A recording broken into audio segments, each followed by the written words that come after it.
विबुधवन्दिते बुधजनाश्रिते जननि शारदे भवतु ते कृपा।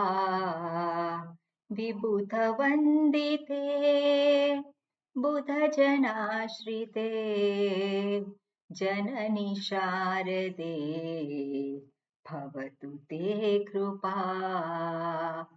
मतिविकासिते मतिविशोधिते मतिविकासिते मतिविशोधिते मतिवरार्चिते कुरु कृपां शिवे। मतिवरार्चिते कुरु कृपां शिवे। विबुधवन्दिते बुधजनाश्रिते जननि शारदे भवतु ते कृपा। जननि शारदे भवतु ते कृपा। विमलबोधिते निजसुखात्मिके विमलबोधिते निजसुखात्मिके यदि तु ते कृपा स तु सुखी भवेत्। यदि तु ते कृपा स तु सुखी भवेत्। यदि तु ते कृपा स तु सुखी भवेत्। विबुधवन्दिते बुधजनाश्रिते जननि शारदे भवतु ते कृपा। जननि शारदे भवतु ते कृपा। जननि ते पदं जडविभासकम् जननि ते पदं जडविभासकम् स्फुरतु सर्वदा स्फुटतरं हृदि स्फुरतु सर्वदा स्फुटतरं हृदि। विबुधवन्दिते बुधजनाश्रिते जननि शारदे भवतु ते कृपा। जननि शारदे भवतु ते कृपा। चिदवलम्ब्य हे जननि मन इदम् चिदवलम्ब्य हे जननि मन इदम् अतिसुशोभनम् विशतु तव पदम् अतिसुशोभनम् विशतु तव पदम् अतिसुशोभनम् विशतु तव पदम्। विबुधवन्दिते बुधजनाश्रिते जननि शारदे भवतु ते कृपा। जननि शारदे भवतु ते कृपा। तव सुशोभनम् विमलरूपकम् तव सुशोभनम् विमलरूपकम् जगति विस्तृतम् कुरु सदा जगति विस्तृतम् कुरु दयान्विते जगति विस्तृतम् कुरु दयान्विते जगति विस्तृतम् कुरु दयान्विते। विबुधवन्दिते बुधजनाश्रिते जननि शारदे भवतु ते कृपा। जननि शारदे भवतु ते कृपा। तव कृपान्विता जगति नैकशा तव कृपान्विता जगति नैकशा तिमिरहारका सन्तु बुधजना तिमिरहारका सन्तु बुधजना विबुधवन्दिते बुधजनाश्रिते जननि शारदे भवतु ते कृपा जननि शारदे भवतु ते कृपा मलहरात्मिके विमलजनपुरे मलहरात्मिके विमलजनपुरे जननि त्वं सदा निवसि ज्ञानदे जननि त्वं सदा निवसि ज्ञानदे जननि त्वं सदा निवसि ज्ञानदे जननि त्वं सदा निवसि ज्ञानदे विबुधवन्दिते बुधजनाश्रिते जननि शारदे भवतु ते कृपा जननि शारदे भवतु ते कृपा जननि शारदे भवतु ते कृपा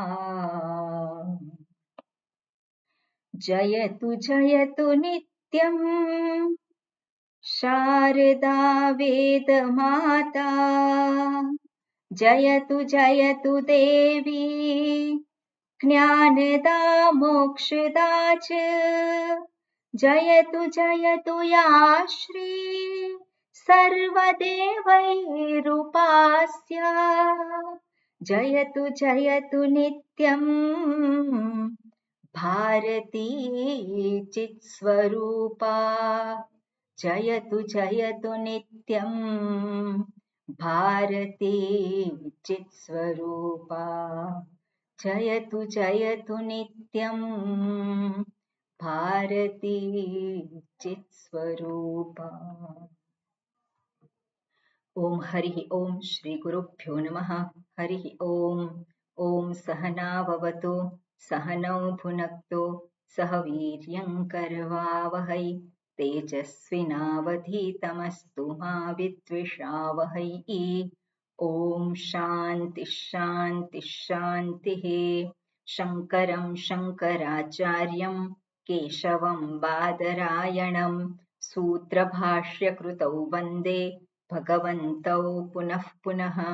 ईश्वरो गुरुरात्मेति मूर्तिभेदविभागिने व्योमवद्व्याप्तदेहाय दक्षिणामूर्तये नमः।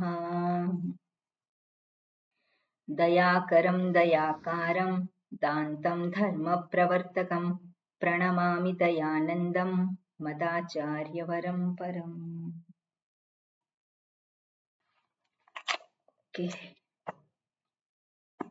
बरोबर, અદ્ભુત પ્રાર્થના હતી, એક એક વર્ડ સમજાતા હતા. હા છે સરસ. સંસ્કૃત આવડે છે તો સમજાવણ પડે, નીકળ તો એમ થાય કે સરસ હતું, પણ બહુ એકદમ એક એક તો હજુ અમુક વર્ડ સમજતા થોડીક આમ રિકલેક્ટ કરવું પડે. એની પીડીએફ હશે, એની પીડીએફ હશે શબ્દની? મેં લખેલું છે પીડીએફ તો. હા છે ખરી. હા મને પ્લીઝ મોકલશો. મને આ શું ધ્યાન માટે બહુ, અને તમે આજે રેકોર્ડ કરીને આટલું એક જુદું મૂકો ને તો અમારા માટે આ ધ્યાન કરીએ ને તો મેડિટેશન થઈ જાય. યુટ્યુબમાં મૂકેલું જ છે. અચ્છા, એ યુટ્યુબ નું મને મોકલજો ને, મારાથી ખુલતું નથી ઘણી વખત. કઈ વાંધો નહીં. ચાલો બીજી વાતો પછી. બરોબર. હા, મંગલાચરણ અને 9મો અને 10મો મંત્ર. હા ચંદ્રિકાબેન. ઓમ નમો ભગવતે વૈવસ્વતાય પૃથ્યવે બ્રહ્મ વિદ્યાચાર્યાય નચિકેતસે ચ અગ્નિર્યથૈકો ભુવનમ પ્રવિષ્ટ રૂપમ પ્રતિરૂપો બભૂવ એકસ્તથા સર્વભૂતાંતરાત્મા रूपं रूपं प्रतिरूपो बहिश्च वायुर्यथैको भुवनं प्रविष्टः रूपं रूपं प्रतिरूपो बभूव एकस्तथा सर्वभूतान्तरात्मा रूपं रूपं प्रतिरूपो बहिश्च. ઓકે, આપણે ગઈકાલે આ જોઈ રહ્યા છે. શ્રુતિ અહીંયા અનેક ઉદાહરણ દ્વારા અનેક પ્રક્રિયા એના દ્વારા આપણને એક વસ્તુ સત્ય છે એનું ભાન કરાવવા માટે પ્રવૃત્ત થાય છે. એટલે ફરી ફરી આ ટોપિક આવતો રહે છે. ફરી ફરી જે ટોપિક આવતો હોય એનો અર્થ છે કે એ શાસ્ત્ર, એ ગ્રંથ જે છે એનું તાત્પર્ય એ છે. એટલે શ્રુતિ વારંવાર એકત્વનું પ્રતિપાદન જુદા જુદા દ્રષ્ટિકોણથી કરે છે, અનેક ઉદાહરણથી કરે છે. એટલે અહીંયા જે આપણે જોઈએ છે શું છે તો કે એક જ આત્મા જે છે સર્વભૂતાંતરાત્મા, સર્વભૂતો અંતર્ગત આત્મા. અને સર્વભૂત એટલે શું છે? પ્રાણી માત્ર. અને પ્રાણી માત્ર એટલે શું છે?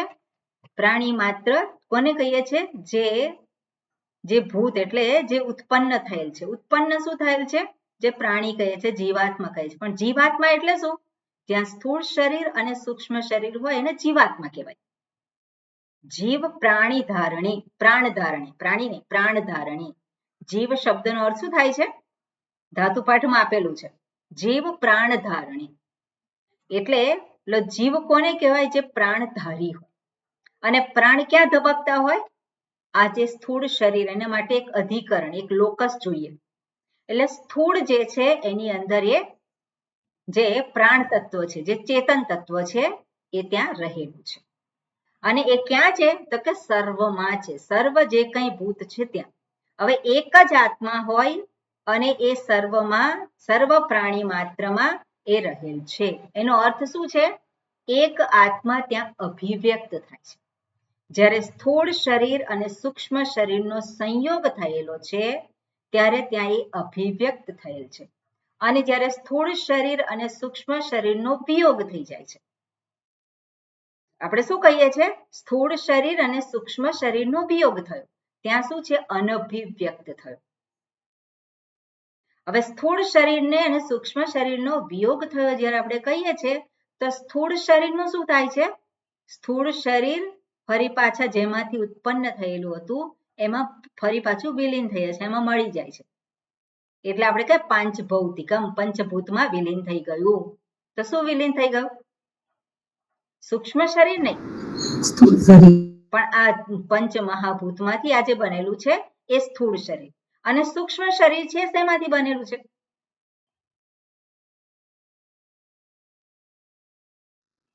પાંચ કર્મેન્દ્રિય, પાંચ ઇન્દ્રિય, પાંચ પ્રાણ, મન, બુદ્ધિ. શેમાંથી બનેલું છે?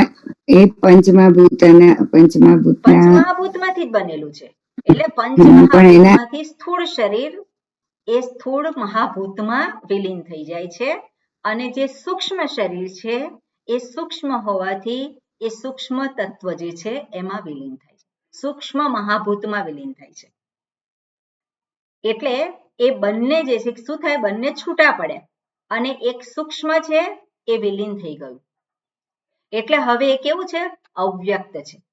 પણ કોઈક રહ્યું છે ખરું. સૂક્ષ્મ જે પંચમહાભૂતમાંથી ઉત્પન્ન થયું એ સૂક્ષ્મ મહાભૂતમાં વિલીન થઈ ગયું. પણ બધું જ વિલીન થઈ ગયું એવું નથી. એટલે જીવાત્મા જેને કહેવામાં આવે છે એ તો અવ્યક્ત રૂપે ફરી પાછો રહે છે, અવ્યક્ત રૂપે રહે છે. અને ફરી જ્યારે એને વ્યક્ત થવાનો જ્યારે પણ અવસર પ્રાપ્ત થાય ત્યારે શું છે? એને સ્થૂળ શરીર અને સૂક્ષ્મ શરીર બંનેનો સંયોગ થાય છે. અને બંનેનો સંયોગ જ્યાં થયો અને આત્માનું ચૈતન્ય સ્વરૂપ જે છે તો સર્વત્ર છે. સર્વત્ર છે માટે શું છે? જ્યાં અંતઃકરણ છે, અંતઃકરણમાં ચેતનતા અભિવ્યક્ત થાય છે. અંતઃકરણમાં ચેતનતા અભિવ્યક્ત થઈ પરિણામે પ્રાણ, ઇન્દ્રિયો, બુદ્ધિ, આ જે શરીર છે એમાં પણ ચેતનતા પ્રાપ્ત થાય છે. બરોબર? એટલે એક જ આત્મા સર્વત્ર હોવા છતાં પણ જ્યાં સ્થૂળ શરીર, સૂક્ષ્મ શરીરનો સંયોગ છે ત્યાં એ અભિવ્યક્ત થયેલ છે.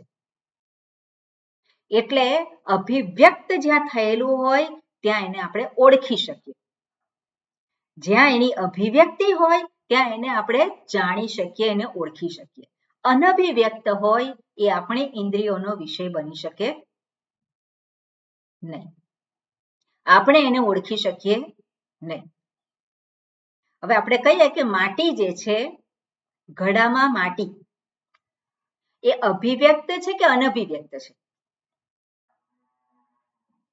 અનભિવ્યક્ત. એને શું કહેવાય? અભિવ્યક્ત છે. અનભિવ્યક્ત કહેવાય. કારણ કે ઘડામાં જે ઘડો છે એ અભિવ્યક્ત છે, એક રૂપ છે. પણ એ ઘડામાં ક્યાં છે માટી? સર્વત્ર માટી છે, પણ માટી કેવી છે? અનભિવ્યક્ત છે. એને હોવા માટે કોઈક રૂપની આવશ્યકતા છે કે નહીં? કોઈક ને કોઈક રૂપની એને આવશ્યકતા છે. પછી એ પેલો પિંડ હોય કે પછી પાવડર હોય, એ કોઈ રૂપ વગર માટીને રહેવાનો કોઈ આશ્રય છે ખરો? એટલે માટીને ઓળખવા માટે આપણે શું કરવાનું છે? આપણે કોઈક ને કોઈક રૂપ જે છે એને જ આપણે ગ્રહણ કરીએ છીએ. માટીને જ્યારે ગ્રહણ કરીએ છીએ ત્યારે કેવી રીતે ગ્રહણ કરીએ છીએ? કોઈક ને કોઈક રૂપને આધારે. એ રીતે જ એને ગ્રહણ કરી શકીએ. એટલે જે કંઈ પ્રાણી માત્ર છે એમાં ચેતનતા પ્રગટ થાય છે, એમાં એ જે જીવન પેલું ધબકે છે એ કોણ છે? તો કે એ જ આત્મા છે. ચૈતન્ય સ્વરૂપ આત્મા જ અભિવ્યક્ત થયેલ છે. એટલે એક જ આત્મા હોવા છતાં, સર્વત્ર અભિવ્યક્ત હોવા છતાં પણ જ્યાં પેલો જીવ છે, જ્યાં પ્રાણી છે, ત્યાં જ એ શું થયું છે? ત્યાં અભિવ્યક્ત થયેલ છે. સર્વત્ર હોવા છતાં પણ એ ત્યાં અભિવ્યક્ત થયેલ છે. અને એ વસ્તુને અહીંયા દર્શાવે છે. બરાબર? અને ફરી પાછું બીજું ઉદાહરણ આપ્યું, વાયુર્યથૈકો ભુવનમ પ્રવિષ્ટ. તો વાયુ જે છે જેવી રીતે ભુવનમ પ્રવિષ્ટ. હવે ભુવનમ શબ્દનો અર્થ શું થાય? કોઈક ને કોઈક જગ્યા કે કંઈક આપણે લેવાનું, કોઈક રૂપ છે એની અંદર પ્રવેશ કરે છે. જેવી રીતે આપણે જોઈએ કે રૂમ હોય તો રૂમમાં વાયુ છે કે નહીં? રૂમમાં વાયુ છે. ઘડો હોય તો ઘડામાં વાયુ છે કે નહીં? તો વાયુ તો છે, બધે જ છે. એટલે એક વાયુ હોવા છતાં પણ આપણે જ્યારે કહીએ કે આ વાયુ, આ જે ઘડામાં એ વાયુ છે, બહાર જે છે એ વાયુ છે, એ જ વાયુ આપણે કહીએ તો અંદર છે કે નહીં? બહાર જે છે વાયુ કહીએ છીએ, અને જ્યારે અંદર જાય ત્યારે એનું નામ બદલાઈ જાય છે, એને પ્રાણ અપાન કહીએ છીએ. તો એ જે વાયુ જે છે એનું નામ બદલાઈ ગયું, એટલે શું છે? એનું રૂપ બદલાઈ ગયું. પણ વાયુ કેટલા છે? વાયુ એકમાત્ર છે. એટલે કે છે વાયુ યથા એકઃ ભુવનમ પ્રવિષ્ટ રૂપમ રૂપમ પ્રતિરૂપો બભુવ. અને એ અનેક રૂપ, જેવું શરીર હોય એની અંદર એ અભિવ્યક્ત થાય. કીડી હોય તો કીડીના શરીરમાં વાયુ છે કે નહીં? ત્યાં કીડીના શરીરમાં વાયુ છે. આપણા શરીરમાં વાયુ છે કે નહીં? છે. જો વાયુ બંધ થઈ જાય તો, શરીરમાંથી વાયુ બંધ થઈ જાય તો પછી એટલે રામ રમી ગયા. આપણે ચેતન તત્વ ઉડી જાય, રે નહીં. એટલે વાયુ જે છે એ ત્યાં અભિવ્યક્ત થયેલ છે. એટલે પ્રતિરૂપો બભુવ એકઃ તથા સર્વભૂતાંતરાત્મા રૂપમ રૂપમ પ્રતિરૂપો બહિશ્ચ. જે અંદર છે એ બહાર પણ છે. જે વાયુ અંદર છે એ જ વાયુ ક્યાં છે? બહાર પણ છે. બરાબર ને? જે વાયુ અંદર છે એ જ વાયુ બહાર પણ છે. પણ આપણે વાયુને શોધવા ક્યાં જવાનું? કેવી રીતે આપણે ઓળખવાનું? તો આપણે વાયુને ઓળખી કેવી રીતે શકીએ? આ જે પ્રાણ અને અપાનની જે ક્રિયા ચાલી રહી છે એ શું છે? એ વાયુ જ છે. અને એને આપણે ઓળખી શકીએ અને અનુભવી શકીએ. એટલે એના અસ્થમા હોય, તકલીફ હોય અસ્થમાની, એને તરત ખબર પડી જાય કે વાયુનું શું થાય છે ત્યાં. એટલે શ્વાસ લેવાય છે, નથી લેવાતો, પેલો તરત આમ પેલો જોર જોરથી શ્વાસ લેતો હોય, તે શું છે? એ વાયુની હાજરી અનુભવાય ત્યાં. ઓકે, એટલે આ પ્રમાણે જે બહાર પણ છે અને અંદર પણ છે, જે એક જ છે. કહેવાનો મતલબ શું છે અહીંયા? કહેવાનો અર્થ છે કે એક જ હોવા છતાં પણ અનેક રૂપે એ અભિવ્યક્ત થાય છે અને અભિવ્યક્ત થાય છે ત્યારે એનું એ રૂપ છે, પણ જ્યારે અનભિવ્યક્ત થાય છે તે ત્યારે પણ શું છે? એ તો છે જ. એટલે વાયુ અભિવ્યક્ત થયો અને વાયુ અનભિવ્યક્ત થયો. જેવી રીતે અગ્નિ છે એ લાકડામાં અભિવ્યક્ત થઈ શકે અને અનભિવ્યક્ત રૂપે પણ એ રહી શકે, એ જ રીતે વાયુ પણ છે. હવે ભાષ્ય જે છે આપણે જોઈએ. ઓકે, હા જગદીશભાઈ. વાયુ યથા એકઃ ઇત્યાદિ. વાયુ અથે એક ઇત્યાદિ. વાયુ યથા એકઃ ઇત્યાદિ. વાયુ યથા એક ઇત્યાદિ. પ્રાણાત્મના પ્રાણાત્મના દેહેષુ અનુપ્રવિષ્ટઃ. દેહેષુ અનુપ્રવિષ્ટ. વિસર્ગ છે કે નથી ત્યાં? ના આમાં નથી, વિષ્ટ નથી આમાં. પ્રવિષ્ટ છે ને? પ્રવિષ્ટો છે આમાં, પણ એટલે પ્રવિષ્ટ પ્રવિષ્ટ બોલાય. બરાબર. ઓકે, રૂપમ રૂપમ પ્રતિરૂપઃ. રૂપમ રૂપમ પ્રતિરૂપઃ. બભૂવ બભૂવ ઇત્યાદિ સમાનમ. ઇત્યાદિ સમાનમ. ઓકે, જે આગળ કહેલું છે એ પ્રમાણે છે. વાયુ યથા એકઃ, જેવી રીતે વાયુ એક છે. પ્રાણાત્મના દેહેષુ અનુપ્રવિષ્ટઃ, પ્રાણ રૂપે. પ્રાણાત્મના એટલે પ્રાણ રૂપે. દેહેષુ અનુપ્રવિષ્ટઃ, પ્રાણ રૂપે શું છે? દેહમાં એને પ્રવેશ કરેલો છે. રૂપમ રૂપમ પ્રતિરૂપઃ બભૂવ ઇત્યાદિ સમાનમ. સર્વમાં આપણને એ જોવા મળે છે. રૂપમ રૂપમ, દરેક શરીરમાં એ પ્રગટ થયેલ છે, એ પ્રમાણે જોવાનું છે. ઓકે, આગળ જે છે ફરી પાછી સંગતિ છે. એમાં શું કે છે? હા સરોજભાઈ. એકસ્ય એકસ્ય સર્વાત્મત્વે સર્વાત્મત્વે સંસાર દુઃખિત્વમ સંસાર દુઃખિત્વમ પરસ્ય એવ પરસ્ય એવ પરસ્ય એવ. પરસ્ય એવ ઓકે, પરસ્ય એવ બરોબર. સ્યાત ઇતિ પ્રાપ્તમ. ત્યાત ઇતિ પ્રાપ્ત્યમ. ઓકે, આમાં શું છે? પરસ્ય એવ તદ ઇતિ પ્રાપ્તમ. તદિતિ પ્રાપ્ત્યમ. પ્રાપ્તમ. તદ ઇતિ પ્રાપ્તમ. અતઃ ઇદમ ઉચ્યતે. અતઃ ઇદમ ઉચ્યતે. ઓકે, સંગતિ છે. એકસ્ય સર્વાત્મત્વે સંસાર દુઃખિત્વમ પરસ્ય એવ સ્યાત ઇતિ પ્રાપ્તમ. ઓકે, હવે અહીંયા છે કયું છે? એકસ્ય સર્વાત્મત્વે, સર્વમાં એક જ છે. આગળ ઉદાહરણ, બે ઉદાહરણ આપ્યા. શું કહ્યું?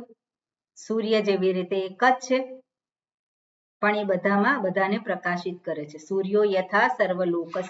ના શું આવ્યું? અગ્નિર યથૈકો ભુવનમ પ્રવિષ્ટ. જેવી રીતે અગ્નિ બધામાં પ્રવેશ કરીને એક જ રહેલો છે. વાયુ જે છે એક જ છે. એવી રીતે આત્મા પણ સર્વમાં કેટલા છે? એક જ છે, પણ અભિવ્યક્તિ કેવી છે? અનેક છે. અને અનેક એ ઉપલબ્ધિ સ્થાન છે. બરોબર. હવે અહીંયા શંકા કરે છે પેલો, આત્મા જો એક હોય તો એક આત્મા દુઃખી થાય તો બધા આત્મા દુઃખી થવા જોઈએ. એક આત્મા સુખી થાય તો બધાય સુખી થવા જોઈએ. કારણ કે આત્મા કેટલા છે? આત્મા તો એક છે. તો એકનો આત્મા દુઃખી થાય તો બધાનો આત્મા દુઃખી થવો જોઈએ, અને એકનો આત્મા સુખી થાય તો બધાનો આત્મા સુખી થવો જોઈએ કે નહીં? જ્યારે એક જ હોય તો પછી આ પ્રમાણે હોવું જોઈએ. એટલે એવી અહીંયા શંકા વ્યક્ત કરે છે કે તમે જો કહેતા હોય કે આત્મા એક જ છે તો એક દુઃખી થાય તો બધાય દુઃખી જ થઈ જાય. પણ ભગવાન પછી આગળ શ્રુતિ આગળ એનો જવાબ આપશે. એટલે શંકરાચાર્યજી અહીંયા એ જે સંભવિત શંકા છે એને અહીંયા ઉઠાવે છે. એટલે એકસ્ય સર્વાત્મત્વે સતી સપ્તમી, જો આત્મા એક હોય અને સર્વાત્મા હોય તો, અને વાત સાચી છે, સર્વાત્મા આગળ જ આવી ગયું, શ્રુતિએ કહ્યું કે સર્વાત્મા છે, સર્વના આત્મા તરીકે, એટલે સર્વમાં હું રૂપે એ પ્રગટ થાય છે. સંસાર દુઃખિત્વમ, અને સંસાર દુઃખિત્વમ એટલે સંસારનું દુઃખ, સંસાર એટલે દુઃખ. અને હું કોણ છું? હું પૂર્ણ સ્વરૂપ છું, હું મુક્ત સ્વરૂપ છું કે દુઃખી છું? હું કોણ છું? મુક્ત છું, પૂર્ણ સ્વરૂપ છું. એટલે દુઃખી તો દુઃખી નથી. દુઃખી કોણ છે? દુઃખી કોણ? આ શરીર દુઃખી જેને ના જીવાત્મા દુઃખી છે. જીવાત્મા ના, ગઈકાલે આપણે બધી ચર્ચા કરી. એ દુઃખી, બાકી કોઈ દુઃખી નથી. બરોબર. એટલે જીવાત્મા ઉભો કેવી રીતે થયો છે? અજ્ઞાનને કારણે. બરાબર ને? દુઃખ ક્યાં છે? જ્યાં સ્વરૂપનું ભાન નથી ત્યાં દુઃખ છે. સ્પષ્ટ છે? આજે આયા નથી જયંતભાઈ. એટલે દુઃખ ક્યાં છે? નથી શુદ્ધાત્માને કે નથી જળ પેલું જે છે શરીર, એ કોઈને દુઃખ નથી. એ બેની વચ્ચે જે છે એ હું દુઃખી ઉભો થયો. એટલે કે છે સંસાર દુઃખિત્વમ પરસ્ય એવ સ્યાત. જે સંસાર, જે દુઃખ જે છે, હવે દુઃખ જેવું છે કે નહીં? દુઃખ જેવું કઈ છે કે નથી? ના એવું નથી. આ તો મારું છે કે નથી? નથી કે દુઃખ જેવું નથી ને સુખ જેવું નથી, પણ મનની ઉપર લાડેલું છે આ બધું, મનની ઉપાધિ. સુખ જેવું દુનિયામાં કઈ છે? એવી કઈ વસ્તુ છે ખરી? જગત ના તો બધા લેવા જાય, એટલે શાંતિ બધા શોધે. એટલે જયારે પેલો વ્યક્તિ તમે કહ્યું શાંતિ જોઈએ છે, તો શાંતિ જોઈએ છે એનો અર્થ શું છે? અશાંત છે. તો જે અશાંત હોય દુઃખી હોય કે નહીં? દુઃખી હોય. હવે દુઃખ અનુભવ સિદ્ધ છે કે કાલ્પનિક છે? દુઃખ કેવું છે? અનુભવ સિદ્ધ છે. અનુભવ શરીરની દ્રષ્ટિએ, પરિસ્થિતિ દ્રષ્ટિએ દુઃખ દેખાય, પણ સમજદારીથી એ દુઃખ જતું રહેતું હોય. ના, આપણે આ વસ્તુને બહુ સારી રીતે સમજવાનું. તમે કહો છો વાત સાચી, પણ આ વસ્તુને બહુ બારીકાઈથી સમજવાની જરૂર છે. દુઃખ જેવું જગતમાં કંઈ છે જ નહીં તો કોઈ દુઃખી થાય નહીં. પણ દુઃખ કેવું છે? અનુભવ સિદ્ધ છે કે નહીં? દુઃખ અનુભવ સિદ્ધ છે, સુખ અનુભવ સિદ્ધ છે, ચિંતા અનુભવ સિદ્ધ છે. એટલે એ નથી એવું આપણે કહી શકીએ નહીં. એ નથી એવું ના કહી શકીએ. બરાબર? આપણે આ વસ્તુને જાણવાની છે કે દુઃખ જ નથી એવું તમે કહો, કોઈકને વાત કરો, તે શું કહેવાનું હતું? તમે જોઈશું કેટલા સુખી રહો છો. દુઃખ જેવું છે જ નહીં તો સામેનું વ્યક્તિ તમને સ્વીકારે નહીં આ વાતને. એટલે આ વસ્તુને સમજવાની છે. એટલે કે છે સંસાર દુઃખિત્વમ પરસ્ય એવ સ્યાત ઇતિ પ્રાપ્તમ. દુઃખ જેવું કઈ હોય જ નહીં તો દુઃખ છે જ નહીં. પણ દુઃખ એ અનુભવ સિદ્ધ છે, અને અનુભવ સિદ્ધ દુઃખ જે છે એ કોને છે? હુંને છે કે પેલું જળ છે એને છે? બેમાંથી કોઈને નથી, જીવાત્માને. એટલે વચ્ચેનું જે ફેક્ટર છે એ તો લાવવું જ પડે. બરાબર ને? શુદ્ધાત્માને નથી દુઃખ, કે નથી પેલું જળ છે એને નથી, પણ એ બે વચ્ચેનું જે છે એને દુઃખ છે. હવે અહીંયા શંકા એ કરે છે, એ જે બેની વચ્ચેનું જેને જીવ કહીએ છે, એ જીવ જે દુઃખી છે તે અનુભવ સિદ્ધ છે કે નથી? અનુભવ સિદ્ધ છે. અનુભવ સિદ્ધ છે. એટલે આપણે અહીંયા જોવાનું કે પેલો જીવ જે છે એક જીવ દુઃખી થતો હોય તો બધા જ જીવ દુઃખી થાય એવું છે દુઃખ જે છે એ શેને કારણે થયું છે પોતાના સ્વરૂપનું અજ્ઞાન બરાબર આગળ ચર્ચા એ જ આવવાની છે સ્વરૂપનું અજ્ઞાન છે અને પછી ત્યાં એને કારણે થયું છે શું પેલો હું જે છે એ હું ક્યાં ગોઠવાયેલો છે શરીર ઇન્દ્રિય મનમાં ગોઠવાઈ ગયો અને શરીર ઇન્દ્રિય મનની મર્યાદા છે ત્યાં મર્યાદા છે એમાં દુઃખ પ્રગટ થાય છે એમાં સુખ પ્રગટ થાય છે જે અનુભવ સિદ્ધ છે પણ એ જે છે એ મર્યાદાઓને એને પોતાને હુંની માની લે છે હું ક્યાં ટ્રાન્સફર થઈ ગયો આ શરીરમાં અને પરિણામે પેલું દુઃખ જે છે એ પ્રગટ થયું એટલે દુઃખી કોણ હું દુઃખી પેલો અનુભવ સિદ્ધ બરાબર ને હું દુઃખી એ કહેનારો છે કોણ છે અનુભવ સિદ્ધ હું છે અને અનુભવ સિદ્ધ હું છે જેને આપણે કહીએ કે એ જીવાત્મા બરાબર અનુભવ સિદ્ધ હું એટલે અનુભવ સિદ્ધ હું જે છે જેને આપણે જીવાત્મા કહીએ છીએ એ નથી જ એવું આપણે કહી શકીએ નહીં અહીંયા જે શંકા કરવામાં આવી છે એમાં આપણે જે રજૂ કર્યું શ્રુતિ કે એક જ જે છે આત્મા એ જ સર્વમાં છે સર્વ રૂપે છે એ અભિવ્યક્ત થાય છે એ કોઈક ને કોઈક રૂપમાં અભિવ્યક્ત થાય છે બાકી એ સર્વત્ર એ રહેલો જ છે તો એક જે સર્વમાં રહેલો હોય તો એક જ આત્મા હોય તો એકને સુખ થાય તો બીજાને પણ સુખ થાય એવી અહીંયા શંકા રજૂ કરી છે હવે એના જવાબ રૂપે આગળ મંત્ર છે એટલે શું કહ્યું છે મંત્રમાં બરોબર હા હર્ષાબેન બોલશો તમે હા બોલો યથા સર્વલોકસ્ય ચક્ષુઃ સૂર્યો યથા લોકસ્ય ચક્ષુઃ શું આપ્યું છે એમાં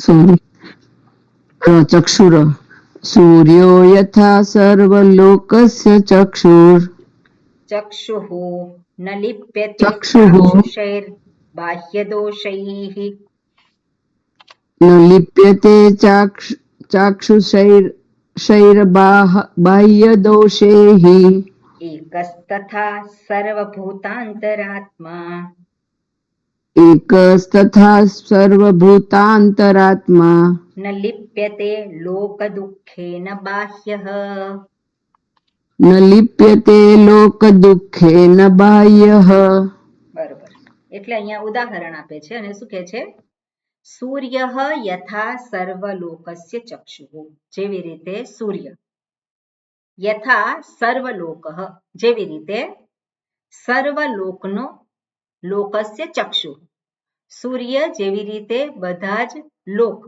લોક એટલે આપણે લોક એટલે શું છે એનું એટલે અનુભવનું ક્ષેત્ર આપણે લોક શબ્દનો અર્થ શું કરીએ આપણે અનુભવ માટેનો એ જે ક્ષેત્ર એટલે જગ્યા તો સૂર્ય જેવી રીતે બધા જ લોક એટલે અહીંયા લેવાનું છે કે આંખ સૂર્ય શું કરે છે એ પ્રકાશિત કરે છે એટલે જેવી રીતે સૂર્ય જે છે સર્વ લોકસ્ય ચક્ષુ સૂર્યની હાજરી હોય તો જ પેલું ચક્ષુરેન્દ્રિય રૂપને ગ્રહણ કરી શકે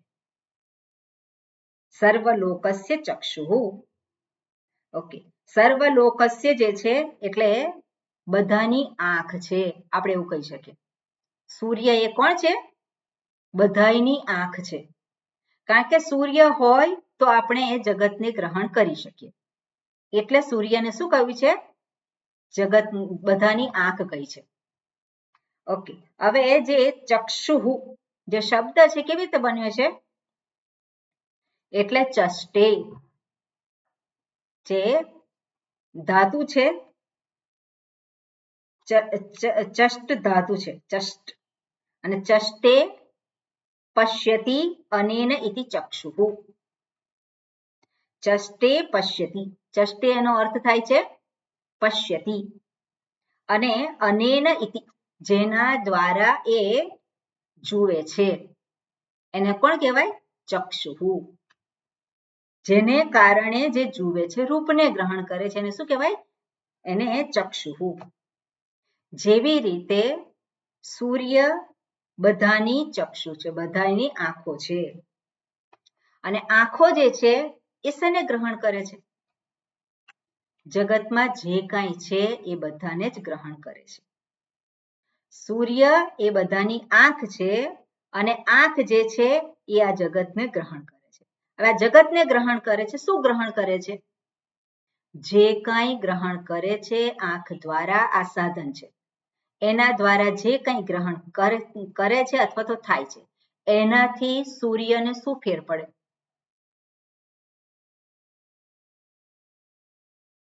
સૂર્ય જે આપણે કહીએ કે ચક્ષુરેન્દ્રિયના અધિષ્ઠાતા દેવતા છે. સૂર્યને અનુગ્રહ હોય તો આ ચક્ષુરેન્દ્રિય રૂપને ગ્રહણ કરી શકે, એટલે એનાથી અનુગ્રહિત થઈ અને આ ચક્ષુરેન્દ્રિય જગતમાં બધું જુએ છે. શું જુએ છે? તો કે છે ચાક્ષુષૈહિ બાહ્ય. ઓકે, પછી જોઈએ શું જુએ છે? તો જગતમાં જે કંઈ છે બધું જુએ છે, પણ એ જે કંઈ ગ્રહણ કરે છે એ બધું સૂર્ય જુએ છે? કોણ જુએ છે? આ ચક્ષુરેન્દ્રિય દ્વારા પેલો જોનારો જુએ છે. હવે ચક્ષુરેન્દ્રિય જે કંઈ જુએ, કેવું જોયું તમે? આજે તો ભગવાનના શણગાર બહુ સરસ હતા. કેવું જોયું? પેલો ખુશ થઈ ગયો. ખુશ થઈ ગયો તો સૂર્ય પણ ખુશ થઈ ગયો. સૂર્ય પણ ખુશ થઈ ગયો. અને આ ક્યાં જોવાઈ ગયું? કેવું બધું ગંદુ છે. તો આ બધી ગંદકી કેટલી છે, બધો કચરો જ કચરો બધી છે, તે જોયું. તો એ જોયું, કોણે જોયું? આ ચક્ષુરેન્દ્રિય દ્વારા દેખાયું. અને આ તો બધું અશુભ છે, આ ખરાબ છે. તો એવું આજે જુએ છે, એટલે પેલો સૂર્ય કે મેં જોયું, એવું થાય. એટલે આંખો દ્વારા જે કંઈ દેખાય એને સૂર્ય સાથે કોઈ લેવા દેવા નથી. સૂર્ય આ જગતને પ્રકાશિત કરે છે, સૂર્ય આ ચક્ષુરેન્દ્રિયને પણ પ્રકાશિત કરે છે, અને આ ચક્ષુરેન્દ્રિય છે એ જગતના રૂપને ગ્રહણ કરે છે. એટલે એ રૂપ જે કંઈ ગ્રહણ કરે છે, શુભ હોય કે અશુભ હોય. શુભ હોય તો ખુશ કોણ થાય છે? જોનારો ખુશ થાય છે. અશુભ હોય તો દુઃખી કોણ થાય છે? જોનારો. પણ સૂર્યને કાંઈ ફેરફાર થતો નથી. એટલે એને પુણ્ય મળે કે પાપ મળે, સૂર્યને કાંઈ લેવા દેવા નથી. સૂર્યને કાંઈ લેવા દેવા નથી એની સાથે, અને એ વસ્તુ આપણે જાણવાની. એટલે ચક્ષુઃ અહીંયા શું કહે છે? ન લિપ્યતે ચાક્ષુષૈહિ બાહ્ય દોષૈહિ. ન લિપ્યતે ચાક્ષુષૈહિ. ચાક્ષુષૈહિ એટલે શું છે? ચક્ષુ સંબંધિત ચાક્ષુષ, અને ચાક્ષુષૈહિ તૃતીયા વિભક્તિ છે. એટલે આ ચક્ષુ સંબંધિત જે કંઈ રૂપ જે છે એ જે જુએ છે એને શું કહેવાય? ચાક્ષુષૈહિ બાહ્ય દોષૈહિ. એ જે બાહ્ય જે કંઈ દોષ છે એ બધા જે ગ્રહણ કરે છે, જે ચક્ષુરેન્દ્રિય દ્વારા ગ્રહણ થાય છે, એને સૂર્યની સાથે કોઈ લેવા દેવા નથી. એ સર્વની આંખો હોવા છતાં પણ, સૂર્ય એ સર્વની આંખો છે, અને છતાં પણ એ પોતે લેપાતો નથી. પોતે કેવો છે? અસંગ છે. એટલે ચાક્ષુષૈર બાહ્ય દોષૈહિ. એને એવું નથી થતું કે આ મારે જોવા જેવું છે, આ મારે જોવા જેવું નથી, આને પ્રકાશિત કરવા જેવું છે, આને પ્રકાશિત કરવા જેવું નથી. ચોર ચોરી કરતો હોય પછી એ દિવસનાય કરતો હોય તો ત્યાં પણ પ્રકાશ તો એ આપે જ છે. એને એવું નથી થતું કે પેલો ચોર ચોરી કરવા આવે છે તેને અંધારું કરી દઉં. એ શું કરે? એ તો ત્યાં એ છે જ. એટલે સૂર્યને એની સાથે કોઈ લેવા દેવા નથી. મનીષા પંચકમમાં એક એ આવે છે, સ્તોત્ર છે એની અંદર કે સૂર્યનો પ્રકાશ ગંગાજળ ઉપર પડે અથવા તો પેલા ગટરના પાણી પર પડે તો એનાથી સૂર્ય લેપાતો નથી. અહીંયા થોડુંક જુદું ઉદાહરણ આપ્યું છે. એ કે છે આ સૂર્ય જે છે જે આંખો રૂપે છે, સર્વની આંખો રૂપે, અને આંખો થકી જે કંઈ એ જુએ છે એનાથી સૂર્યને કંઈ દોષ લાગતો નથી. એટલે ન લિપ્યતે ચાક્ષુષૈર બાહ્ય દોષૈઃ એકઃ તથા સર્વભૂતાંતરાત્મા. એ જ રીતે એક જ એવો સર્વના અંતરતમ રૂપે રહેલ અહમ અહમ અહમ જે આત્મા છે, ન લિપ્યતે લોક દુઃખેન બાહ્યઃ. એ કોઈ રીતે બાહ્ય એવા દુઃખથી એ લેપાતો નથી. એટલે એક વસ્તુ જાણવાની કે અહીંયા શ્રુતિ શું કહે છે? દુઃખ કેવું છે? બાહ્ય છે. દુઃખ કેવું છે? બાહ્ય છે. બાહ્ય દુઃખેન ન લિપ્યતે. એટલે સ્વરૂપમાં દુઃખ નથી. એટલે આના દ્વારા આપણે જોવાનું, આપણે એક વસ્તુને સ્પષ્ટ રીતે જાણવાની, જે ગઈકાલે પણ વાત કરી હતી અને આજે પણ આપણે જોઈએ. જે અહીંયા શ્રુતિ દર્શાવે છે, શું દર્શાવે છે? એક જે સત્ય છે, કોણ છે? આત્મા. એ આત્મા સર્વ રૂપે પ્રગટ થયેલ હોવા છતાં પણ, સર્વ પ્રાણીઓમાં અભિવ્યક્ત થયેલ હોવા છતાં પણ દુઃખ એના પોતાના સ્વરૂપમાં નથી. દુઃખ જે કંઈ છે, જે કંઈ દોષ છે, જે કંઈ પાપ છે, જે કંઈ પુણ્ય છે, જે પેલો કરનારો છે, ભોગવનારો છે, એ બધું જે કંઈ છે કેવું છે? બાહ્ય છે. અને બાહ્ય એટલે શું છે? જેને આપણે આ તરીકે ઓળખીએ છીએ. આ તરીકે કોને ઓળખીએ છીએ? જગત, અનાત્મા. જગત ને બીજું દ્રશ્ય. હા, પણ પોતાના શરીર હું સિવાયનું બધું. હું સિવાયનું બીજું શું પણ? આ શરીર એટલે મન બુદ્ધિ. દુઃખ જે છે, દુઃખ કે તકલીફ કે પાપ પુણ્ય કરતા ભોગતા અહીંયા છે ખરું જગત અંતર્ગત? અહીં નથી. ક્યાં છે? જે અનુભવ સિદ્ધ છે. બરાબર, આપણે આ ખાસ ધ્યાનમાં રાખવાનું. અનુભવ સિદ્ધ છે, પણ હુમાં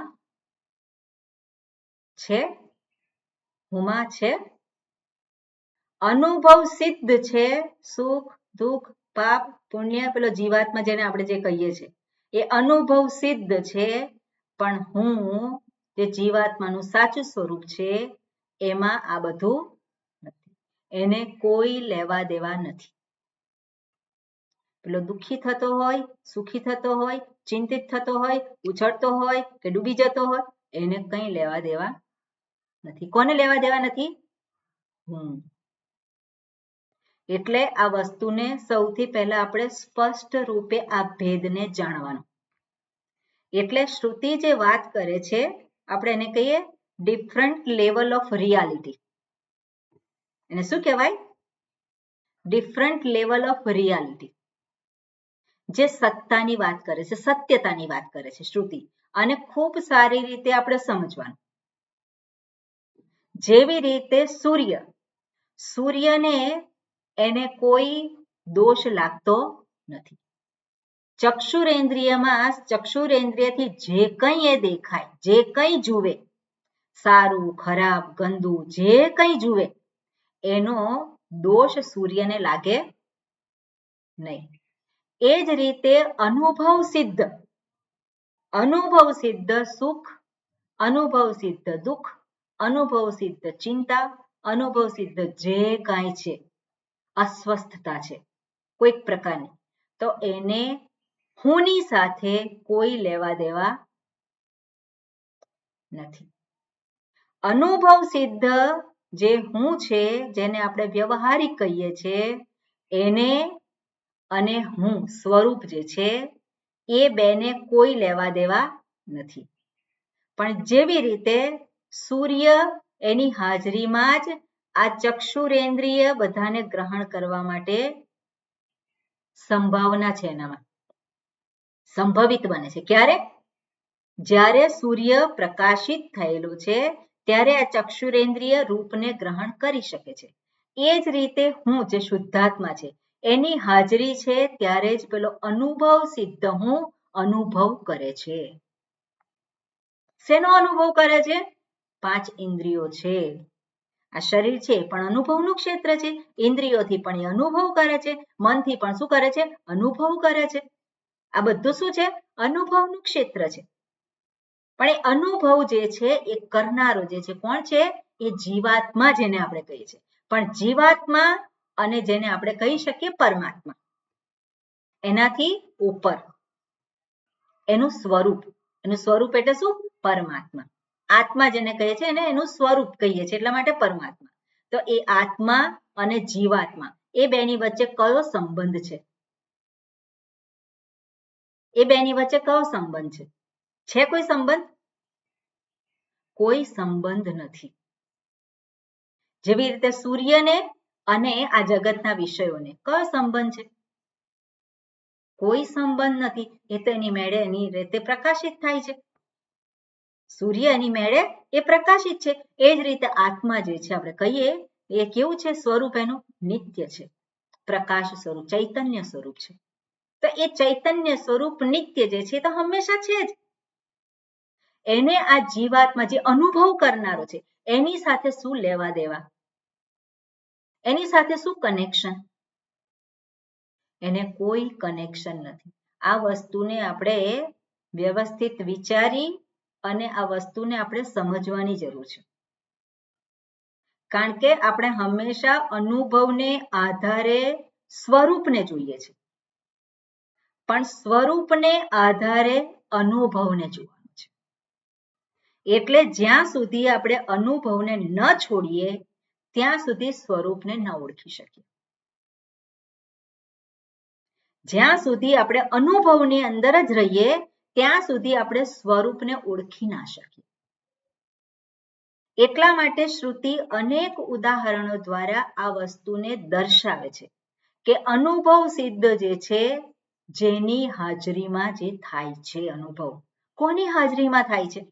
કોની હાજરીમાં આ ચક્ષુરેન્દ્રિય બધું જોઈ શકે છે? આપણે શું કહીએ કે સૂર્યની હાજરીમાં. તો એ જ રીતે કોની હાજરીમાં આ બધા જે શરીર, ઇન્દ્રિય, મન, બુદ્ધિ જે છે અનુભવ કરી શકે છે? એ કોણ છે? એ હું. એ કેવો છે? એ ચૈતન્ય સ્વરૂપ છે, એ નિત્ય છે. એ કોણ છે? એને જે પેલો અનુભવ સિદ્ધ કરનાર છે એવું કહેવાય? એને ના કહેવાય. એની હાજરીમાં આ જેને જીવાત્મા કહીએ છીએ એ અનેક અનુભવો કરે છે. બરોબર?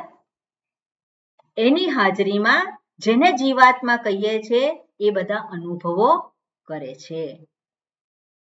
જેને જીવાત્મા કહીએ છીએ. કેમ જીવાત્મા કહેવું પડે? કારણ કે અનુભવ જે છે એ અહીંયા આ ક્ષેત્ર જે છે, આ શરીર, ઇન્દ્રિય, મન, બુદ્ધિ એને એ પ્રકાશિત કરે છે. એને પ્રકાશિત કરે છે અને પછી એ પોતાના કાર્યમાં પ્રવૃત્ત થાય છે. ઇન્દ્રિયોના કાર્યમાં પ્રવૃત્ત થાય છે. તો ઇન્દ્રિયોના એના કાર્યમાં પ્રવૃત્ત થાય છે. તો અત્યારે તમે સાંભળો છો? તો તમે શું કહેવાના હતા? હા, સાંભળીએ છીએ. તો એ શું થયું? એ અનુભવ થયો કે નહીં? અનુભવ થયો ને? એટલે જે અનુભવ થાય છે, જે અનુભવ કરનારો છે એને પણ ઓળખવાની જરૂર છે. કઈ રીતે ઓળખવાનું છે? જેની હાજરીને કારણે શરીર, ઇન્દ્રિય, મન, બુદ્ધિ અનુભવ કરે છે. જેની હાજરીને કારણે શરીર, ઇન્દ્રિય, મન, બુદ્ધિ આ બધું અનુભવ કરે છે. છે કે નહીં હકીકતે? એટલે જેની હાજરીને કારણે, એટલે આપણે આત્માથી આપણે ક્યાં આવ્યા? જીવાત્મા તરફ આવ્યા. જેની હાજરીને કારણે જીવાત્માને આધારે જીવાત્માની પાછળ આત્મ સ્વરૂપ છે એવું નહીં. જીવાત્મા જે અનુભવ સિદ્ધ છે એની પાછળ એ પહેલું સ્ટેપ છે, પણ આપણે એ પહેલા સ્ટેપ પરથી બીજા સ્ટેપ ઉપર જવાનું, પછી બીજા સ્ટેપ ઉપરથી પહેલા સ્ટેપને જોવાનું. બરોબર? એટલે એક જે છે ને કહેવાય પારમાર્થિક સત્તા. શાસ્ત્રની ભાષામાં શું કહેવાય? એક પારમાર્થિક સત્તા છે અને બીજી જે છે એ વ્યાવહારિક સત્તા છે.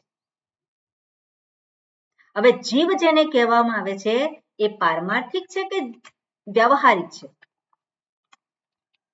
એ કેવો છે? વ્યાવહારિક. એટલે પરમાર્થને આધારે વ્યાવહારિકને જોવાનું. હું કોણ છું? હું આનંદ સ્વરૂપ છું, હું નિત્ય છું, હું મુક્ત છું, હું ચૈતન્ય સ્વરૂપ છું, હું બુદ્ધ છું. ત્યાંથી પેલો અનુભવ કરનારો જે છે એને જોવાનો. બરાબર? એ અનુભવ કરનારો જે છે એ વ્યાવહારિક છે અને વ્યવહારિક છે અને વ્યવહારિક સમસ્યા પણ હોઈ શકે. વ્યવહારિક સમસ્યા હોઈ શકે, પણ વ્યવહારિક સમસ્યાનો ઉકેલ શું છે? ઉપાય શું છે? વ્યવહારિક સમસ્યાનો ઉપાય જાણવાનું, વ્યવહારિકનો ઉકેલ વ્યવહારિક રીતે સમજ કરી. એટલે વ્યવહારિક સમસ્યા હોય એનો વ્યવહારિક ઉપાય હોય અને વ્યવહારિક ઉપાય આપણે કરવાનો. ગરમી લાગે તો પંખો ચાલુ કરવાનો, એસી ચાલુ કરવાનો. ઠંડી લાગે તો સ્વેટર પહેરવાનું, શાલ ઓઢવાની. એ શું થયો? વ્યવહારિક ઉપાય. એટલે વ્યવહારિક સમસ્યાનો વ્યવહારિક ઉપાય. પણ હું જાણી લઉં કે હું મુક્ત છું, હું આનંદ સ્વરૂપ છું, એટલે ઠંડી જતી રહે, ગરમી ના લાગે. એવું થાય? એવું થાય ખરું? એવું ના થાય.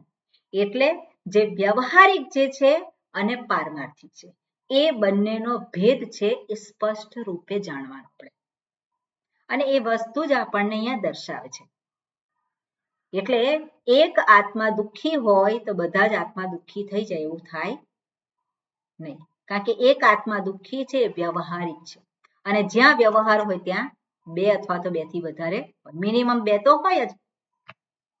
જ્યારે હકીકત જે છે સત્ય છે એ કેટલા છે?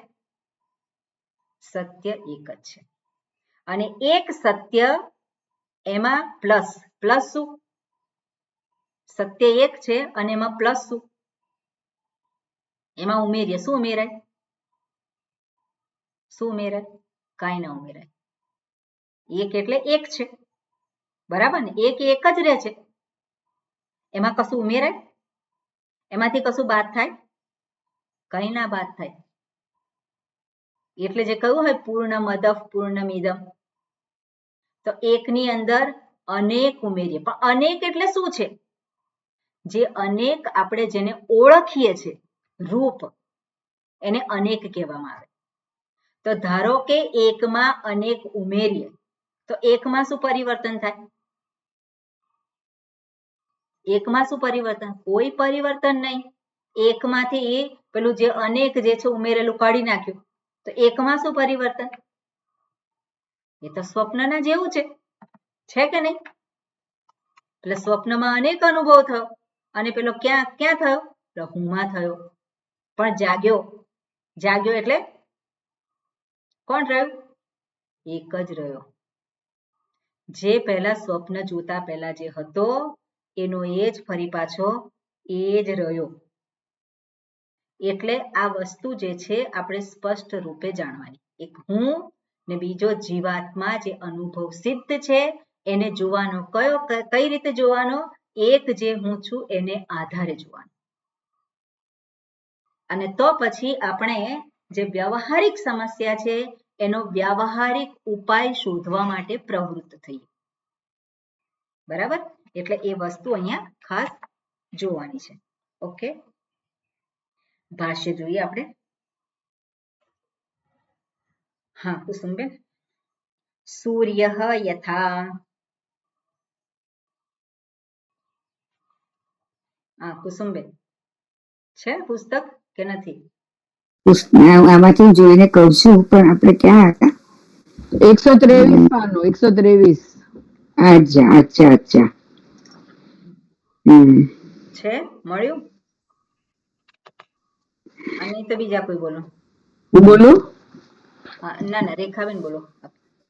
સૂર્યઃ યથા સૂર્યઃ યથા ચક્ષુષઃ આલોકેન ઉપકારં કુર્વન ચક્ષુષઃ આલોકેન ઉપકારં કુર્વન ઉપકારં કુર્વન મૂત્રપુરીષાદિ અશુચિ પ્રકાશનેન મૂત્રપુરીષાદિ અશુચિ પ્રકાશનેન તદ્દર્શિનઃ તદ્દર્શિનઃ સર્વલોકસ્ય ચક્ષુઃ સર્વલોકસ્ય ચક્ષુઃ અપી સન અપી સન ન લિપ્યતે ન લિપ્યતે ચાક્ષુષૈઃ ચાક્ષુષૈઃ અશુચ્યાદિ દર્શન નિમિત્તૈઃ શુચિ આદિ દર્શન નિમિત્તૈઃ આધ્યાત્મિકૈઃ આધ્યાત્મિકૈઃ પાપદોષૈઃ પાપદોષૈઃ કુસુમબેન તમારી બંધ કરવાની બાહ્યૈઃ ચ બાહ્યૈ ચ અશુચ્યાદિ સંસર્ગદોષૈઃ અશુચાદિ સંસર્ગ દોષૈઃ અશુચ્યાદિ સંસર્ગદોષૈઃ અશુચ્યાદિ સંસર્ગ દોષૈઃ એકઃ સન એકઃ સન તથા સર્વભૂતાંતરાત્મા તથા સર્વભૂતાંતરાત્મા ન લિપ્યતે લોકદુઃખેન બાહ્યઃ ન લિપ્યતે લોકદુઃખેન બાહ્યઃ. આપણે જે વસ્તુ જોઈ એ જ વસ્તુ અહીંયા દર્શાવી છે. શું કહે છે? સૂર્યઃ યથા, જેવી રીતે સૂર્ય. ચક્ષુષઃ, ચક્ષુષઃ ચાક્ષુષઃ કયું છે? તો ચક્ષુષ એટલે શું છે? આલોકેન ઉપકારમ કુર્વન. આલોકેન એટલે ઉજાસ, ઉજાસ અથવા તો પ્રકાશ. પ્રકાશથી ઉપકારમ કુર્વન એટલે પ્રકાશથી અનુગ્રહિત થયેલ. ઉપકારમ એટલે એનો ઉપકાર થયેલ છે. ચક્ષુને જ્યારે પ્રકાશથી અનુગ્રહિત થાય છે. પ્રકાશથી અનુગ્રહિત થાય છે એટલે શું છે? સૂર્ય જ્યારે આ ચક્ષુરેન્દ્રિયને પ્રકાશિત કરે છે. કઈ રીતે પ્રકાશિત કરે છે? જે સર્વને જોઈ શકે એવી રીતે પ્રકાશિત કરે છે. એટલે એને અનુગ્રહિત કરે છે. આલોકેન ઉપકારમ કુર્વન. જે ચક્ષુરેન્દ્રિય જે છે, ચક્ષુરેન્દ્રિય ક્યારે કહેવાય? જ્યારે કંઈ જોઈ શકે તો ને ચક્ષુરેન્દ્રિય કહેવાય. તો એ જોઈ શકવાનું સામર્થ્ય કોનાથી પ્રાપ્ત થયું છે? તો કે સૂર્ય દ્વારા. જેવી રીતે સૂર્ય દ્વારા ચક્ષુ જે છે, ચક્ષુરેન્દ્રિય એની પર આલોકેન ઉપકારમ કુર્વન. અને પછી શું છે? મૂત્રપુરીષાદિ અશુચિ પ્રકાશનેન. હવે જે ચક્ષુરેન્દ્રિય છે એ પ્રકાશિત કરે છે. સૂર્યથી પોતે પ્રકાશિત થઈ અને હવે એ પ્રકાશિત કરે છે. શેને? મૂત્રપુરીષાદિ અશુચિ. પુરીષ એટલે મળ, એટલે મળમૂત્ર જ્યાં પડેલા હોય તો એને શું કરે? એ પ્રકાશિત કરે છે. તો પ્રકાશનેન એટલે ચક્ષુરેન્દ્રિય દ્વારા પ્રકાશિત થાય છે, તેના દ્વારા. તદ્દર્શિનઃ, અને તદ્દર્શિનઃ એટલે શું છે? તેને જોનાર. તેને જોનાર માટે. તો તેને જોનાર માટે કોણ છે? તો કે સર્વલોકસ્ય ચક્ષુઃ. તેનો જે જોનારો છે એટલે આ બધી જ આંખોથી જે જોનારો છે, કોણ જુએ છે? સૂર્ય. સૂર્ય જુએ છે? સૂર્ય કંઈ જોતો નથી, પણ શું કહેવાય? એ બધાની આંખો છે એટલે શું કહેવાય? એ બધી આંખોથી જુએ છે. તદ્દર્શિનઃ સૂર્ય કહેવાય કે નહીં? કારણ કે એના અનુગ્રહથી જ આંખ જોઈ શકે છે. એટલે એ બધી આંખોથી જોતો હોવા છતાં પણ સર્વલોકસ્ય ચક્ષુઃ અપી સન, હોવા છતાં પણ ન લિપ્યતે, એ લેપાતો નથી. શેનાથી નથી લેપાતો? ચાક્ષુષૈહી, જે ચક્ષુ દ્વારા જે કંઈ જોવામાં આવે છે એ, એટલે ચાક્ષુષૈહી. શું કહેવાય? અશુચ્યાદિ દર્શન નિમિત્તૈહી, જે આંખોએ જોયું, મળમૂત્ર ને બધું જોયું, એ જે એનાથી, એના દર્શનથી, દર્શનેન, દર્શન નિમિત્તૈહી, એના એ દર્શનના નિમિત્તથી, એને કારણે આધ્યાત્મિકૈહી પાપ દોષૈહી, એટલું જ નહીં, જે પેલા એ જોયું ખરાબ, પેલા એ કંઈક કર્યું, અશુભ કર્મ કર્યું, સૂર્યની હાજરી છે તો આ ચક્ષુરેન્દ્રિયથી એને જોયું, સૂર્યની હાજરી છે એટલે એને પાપ કર્મ કર્યું, અશુભ કર્મ કર્યું, તો પેલો પાપી બન્યો. કોણ પાપી બન્યો?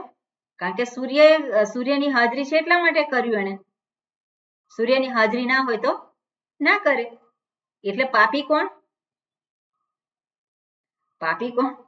સૂર્ય. સૂર્ય પાપી કરનારો સૂર્ય નહીં. સૂર્યને એ તો માત્ર શું કરે છે? એ તો પ્રકાશિત કરે છે. એટલે કે છે આધ્યાત્મિકૈહી પાપ દોષૈહી, એટલે જે આધ્યાત્મિક પાપ વગેરે એને પણ એ પ્રકાશિત કરે છે. એટલે સૂર્યને એની સાથે કંઈ એના દોષ લાગુ પડતા નથી. બાહ્યૈહી ચ, આંતરિક અને બાહ્ય જે અશુચ્યાદિ સંસર્ગ દોષૈહી, સંસર્ગ થયો છે આ ચક્ષુરેન્દ્રિયને, એ અશુચિ સાથે સંસર્ગ થયો છે, સંબંધ થયો છે, એનો સંયોગ થયો છે. પણ સૂર્યનો થયો છે? આ ચક્ષુરેન્દ્રિય બાહ્ય જુએ છે, મળમૂત્ર એનો સંયોગ થયો ત્યારે એને ખબર પડી. પણ એ ચક્ષુરેન્દ્રિયનો એની સાથેનો સંયોગ છે. પણ એમાં સૂર્યને શું? સૂર્યનો સંયોગ થયો? સૂર્યનો કોઈ સંયોગ થયો નથી. એ તો માત્ર શું છે? હાજરી માત્રથી બધું પ્રકાશિત કરે છે. આ ચક્ષુરેન્દ્રિયને પણ પ્રકાશિત કરે છે. એટલે ન લિપ્યતે ચાક્ષુષૈહી અશુચ્યાદિ દર્શન નિમિત્તૈહી આધ્યાત્મિકૈહી પાપદોષૈહી, જે પેલાને આ ખરાબ જોયું મેં, ખોટું જોયું મેં, આ ખોટું કર્યું મેં, તો એના કોઈ દોષ સૂર્યને લાગતા નથી. પાપ દોષૈહી બાહ્યૈહી ચ અશુચ્યાદિ સંસર્ગ દોષૈહી. એક સન, કેવો છે? એક જ છે.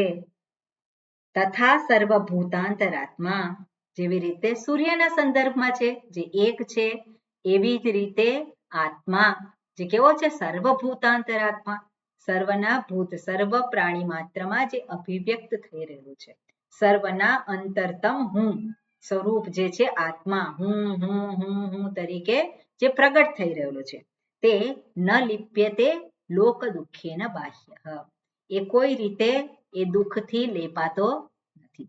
એટલે વ્યવહારિક જે કંઈ તકલીફો છે, વ્યવહારિક જે કંઈ અનુભવો છે, એનાથી હું લેપાતો નથી. કેવો છે? અસંગ છે એનાથી. એટલે પારમાર્થિક સત્ય અને વ્યવહારિક સત્ય, જે વ્યવહાર છે અને પરમાર્થિક, એ બંનેને કોઈ સંબંધ નથી. બરાબર? જેવી રીતે સૂર્યને એ સંબંધ નથી કોઈ વસ્તુની સાથે, એવી જ રીતે આત્મા જે હું છે એને પણ આ વ્યવહારિક જે કંઈ ચાલી રહ્યું છે એની સાથે કોઈ સંબંધ નથી. પણ છતાં પણ એની હાજરી છે તો આ બધા જ વ્યવહાર છે.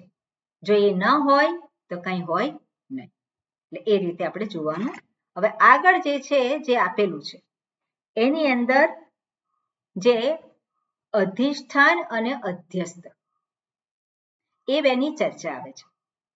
જે આપણે જોયું કે પેલો અનુભવ સિદ્ધ હું, તે અનુભવ સિદ્ધ હું જે સુખી થાય છે, દુઃખી થાય છે, અનુભવ સિદ્ધ તો છે ને, વ્યવહારિક તો છે ને, એ કેવી રીતે પ્રગટ થયો છે? ક્યાંથી આવ્યો છે? એનો જન્મ ક્યારે થયો? એનું મૃત્યુ ક્યારે થાય? એ ક્યાંથી આવ્યો છે? તો અધ્યસ્ત અને અધિષ્ઠાન. જે અધિષ્ઠાન ભૂત હું છે, જે નિત્ય છે, જે મુક્ત છે, જે ચૈતન્ય સ્વરૂપ છે, એમાં જ શું થયો છે? અધ્યાસ થયેલો છે. એમાં જ અધ્યાસ થયેલો છે. શું? શેનો અધ્યાસ? આ શરીરનો અધ્યાસ. હું કોણ બની ગયો? શરીર બની ગયો. અથવા તો હું જે છે એનો શરીરમાં અધ્યાસ. એટલે શરીરના ધર્મો કોના બની ગયા? હુંના બની ગયા. એટલે પરસ્પર શું થયું? અદલા બદલી કરી નાખી. પેલો વેશ જે છે એ શું કર્યો? બંને અદલા બદલી કરી નાખી. પોતે કોણ બની ગયો? શરીરધારી. અને પછી એ બધા નાટક કરે. નાટક કરે અને નાટક કરાવે. અને એ વસ્તુને આપણે જોવાની. આપણે જો સાક્ષી રૂપે બધું જોઈએ તો કંઈ લાગે વળગે નહીં. પણ જો આપણે એમાં ઇન્વોલ્વ થઈ ગયા, આપણે બની ગયા, તો પછી આપણે પણ એની અંદર લેપાયા. અને એ વસ્તુ જે છે એ અહીંયા દર્શાવે છે, એને આપણે નેક્સ્ટ ટાઈમ જોઈશું. ઓકે, બરાબર, આટલું રાખીએ. ઓમ પૂર્ણમદઃ પૂર્ણમિદં પૂર્ણાત પૂર્ણમુદચ્યતે પૂર્ણસ્ય પૂર્ણમાદાય પૂર્ણમેવાવશિષ્યતે. ઓમ શાંતિ શાંતિ શાંતિ. હરિ ઓમ શ્રી ગુરુભ્યો નમઃ. હરિ ઓમ. હરિ ઓમ. હરિ ઓમ. હરિ ઓમ.